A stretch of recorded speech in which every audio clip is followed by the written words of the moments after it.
গৃহবধূ নিভৃতে থাকা জীবন পেরিয়ে বাংলাদেশের রাজনীতির কেন্দ্রবিন্দুতে উঠে আসা খালেদা জিয়ার পথ চলা একাধারে নাটকীয়, আলোচিত এবং সংগ্রামমুখর।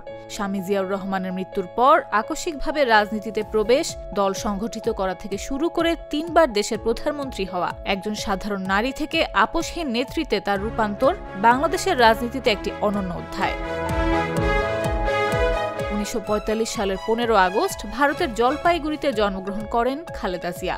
১৯৬০ সালেই কলেজ পড়ুয়া খালেদা জিয়ার সঙ্গে তৎকালীন পাকিস্তান সেনাবাহিনীর ক্যাডেট অফিসার জিয়াউর রহমানের বিয়ে হয়। স্বাধীনতা যুদ্ধের দীর্ঘ ৯ মাস বেগম খালেদা জিয়া ২ সন্তানসহ গৃহবন্দী ছিলেন। ১৯৭৫ সালের ৭ নভেম্বর সিপাহী জনতার সংহতি ও বিপ্লবের মধ্য দিয়ে বাংলাদেশের রাষ্ট্র পরিচালনার সঙ্গে সম্পৃক্ত হন তৎকালীন মেজর জেনারেল জিয়াউর রহমান। পরবর্তীতে তিনি প্রেসিডেন্ট নির্বাচিত হন। ১৯৮১ সালের ৩০ মে প্রেসিডেন্ট জিয়াউর রহমান চট্টগ্রামের সার্কিট হাউসে শহীদ হন। রাষ্ট্রপতি জিয়াউর রহমানকে যখন হত্যা করা হয়, তখন খালেদা জিয়া ছিলেন নিতান্তই একজন গৃহবধূ। ২ শিশু সন্তানকে নিয়ে তখন ঢাকা সেনানিবাসে অবস্থান করছিলেন খালেদা জিয়া। রাজনৈতিক দল হিসেবে বিএনপি তখন বিপর্যস্ত এবং দিশেহারা। জিয়াউর রহমান পরবর্তী দলের হাল কে ধরবেন সেটি নিয়ে নানা আলোচনা চলতে থাকে। বিএনপি নেতারা তখন দ্বিধাগ্রস্ত এবং তাদের মধ্যে কোন্দলও ছিল প্রবল। দলকে ঐক্যবদ্ধ রাখার জন্য আপোষ ফর্মুলা হিসেবে খালেদা জিয়াকে বেছে নেওয়া হয়। তবে শুরুতে রাজনীতির প্রতি খালেদা জিয়ার তেমন কোনো আগ্রহ ছিল না। দলের নেতাকর্মীরা রাজনীতিতে আসার জন্য দিনের পর দিন খালেদা জিয়াকে বোঝানোর চেষ্টা করেন। তিনি দলের হাল না ধরলে দল টিকবে না বলেও অনেকে বলেন। এরপর ১৯৮২ সালের ৩রা জানুয়ারি একজন রাজনৈতিক কর্মী হিসেবে খালেদা জিয়া আত্মপ্রকাশ করেন। সেদিন তিনি বিএনপির প্রাথমিক সদস্য পদ লাভ করেন। একই বছর ৭ নভেম্বর জিয়াউর রহমানের সমাধিস্থলে শ্রদ্ধা নিবেদন করতে গিয়ে খালেদা জিয়া প্রথম বক্তব্য রাখেন। পরের বছর মার্চে তিনি দলটির সিনিয়র ভাইস চেয়ারম্যান পদোন্নতি পান। এরপর ১৯৮৪ সালের ১০ই মে খালেদা জিয়া বিএনপির চেয়ারম্যান নির্বাচিত হন।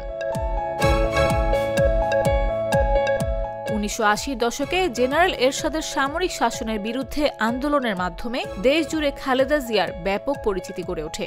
জেনারেল এরশাদের পতনের পর ১৯৯১ সালে যে নির্বাচন অনুষ্ঠিত হয়েছিল তাতে বিএনপি জয়লাভ করে। রাজনীতিতে আসার ১০ বছরের মধ্যেই প্রধানমন্ত্রী হন খালেদা জিয়া। বেগম খালেদা জিয়াকে বাংলাদেশের মানুষ আপোষহীন নেত্রীর খেতাব দিয়েছে। এর পেছনেও রয়েছে দীর্ঘ ইতিহাস। প্রায় ৬ বছর নির্বাসিত জীবন কাটানোর পর ১৯৮১ সালে শেখ হাসিনাকে আওয়ামী লীগের সভাপতি নির্বাচিত করা হয় এবং তিনি দেশে ফিরে আওয়ামী লীগের হাল ধরেন। একই বছর তৎকালীন রাষ্ট্রপতি লেফটেন্যান্ট জেনারেল জিয়াউর রহমানকে হত্যা করা হয়। এরপর ক্ষমতা দখল করেন আরেক সেনাপ্রধান হোসেন মোহাম্মদ এরশাদ। এরশাদের শাসনামলে একযোগে গণতন্ত্র পুনরুদ্ধারের সংগ্রামে নামে আওয়ামী লীগ ও বিএনপি। সে সময় আওয়ামী লীগ ছিল সবচেয়ে জনপ্রিয় দল। ৮৬ সালে এরশাদ এক নির্বাচন আয়োজন করলেন। আওয়ামী লীগ, বিএনপি ও জামায়াত সিদ্ধান্ত নিল যে তারা নির্বাচন বর্জন করবে। কিন্তু শেষ পর্যন্ত আওয়ামী লীগ ও জামায়াত এরশাদের আয়োজিত ৮৬ নির্বাচনে অংশ নেয়। আর সে সময় অনেকেই আওয়ামী লীগকে জাতীয় বেঈমান বলেও আখ্যায়িত করেন। জাতীয় পার্টি, আওয়ামী লীগ বা জামায়াত নির্বাচনে অংশগ্রহণ করলেও বিএনপি এই নির্বাচনে অংশগ্রহণ করে না। সে সময় থেকেই তাকে নাম দেয়া হলো আপোষহীন নেত্রী। ৮৬ নির্বাচনে অংশ না নিলেও খালেদা জিয়া তথা বিএনপির জনপ্রিয়তা উঠে গেল তুঙ্গে। ৯১ সালে এরশাদের পতনের পর তত্ত্বাবধায়ক সরকারের আয়োজনে অনুষ্ঠিত হয় নির্বাচন। আওয়ামী লীগ দেশের সবচেয়ে জনপ্রিয় দল এমন বিশ্বাস থেকে শেখ হাসিনা নির্বাচনের আগে থেকেই মন্ত্রিসভা ঠিক করে রাখলেও জিতে যান বেগম খালেদা জিয়া ও তার দল বিএনপি। অনেক বিশ্লেষকের মতে ৮৬ নির্বাচনে এরশাদের সাথে আপোষ না করার কারণেই এত জনপ্রিয়তা পেয়েছিল বিএনপি।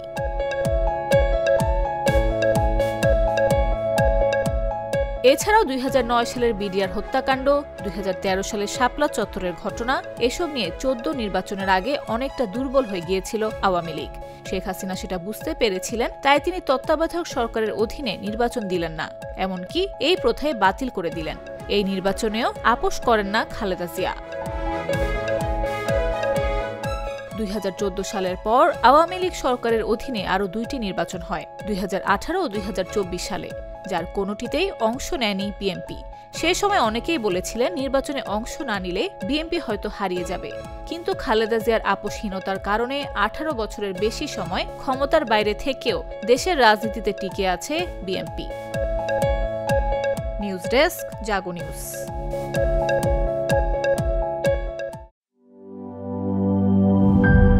গ্লিটারের টুইন লেমন ও অ্যান্টিব্যাকটেরিয়াল ফর্মুলা বাসনকে চকচকে জীবাণুমুক্ত করে আমাদের দেয় গ্লিটার গ্যারান্টি।